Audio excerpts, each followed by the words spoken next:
সম্পন্ন হয়েছে Bangladesh physiotherapy students union বাপসু এর নির্বাচন। এতে স্বতঃস্ফূর্তভাবে অনলাইন ও অফলাইনে অংশ নেয় কয়েকশো ফিজিওথেরাপি শিক্ষার্থী। এ নির্বাচনে সভাপতি পদে আশিকুর রহমান ও সাধারণ সম্পাদক হিসেবে নির্বাচিত হয়েছেন আব্দুর রহমান আশিক। এছাড়াও কোষাধ্যক্ষ পদে হাসান আল মামুন এবং সাংগঠনিক সম্পাদক পদে শাহাদাত হোসেন তৌহিদ নির্বাচিত হয়েছেন। বিসমিল্লাহির রহমানির রহিম। বাংলাদেশ ফিজিওথেরাপি স্টুডেন্টস ইউনিয়ন বাপসু নির্বাচন 2025 এর নির্বাচনী ফলাফল ঘোষণা করছি আমি।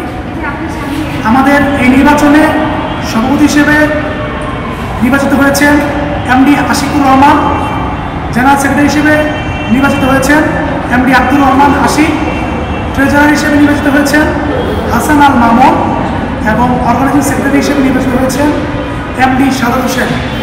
আমরা তাদের অত্যন্ত সফলতা কামনা করি এবং আমরা আশা করি তাদের হাত ধরে বাংলাদেশের ফিজিওথেরাপি প্রফেশনের নতুন দিগন্ত ইনশাআল্লাহ।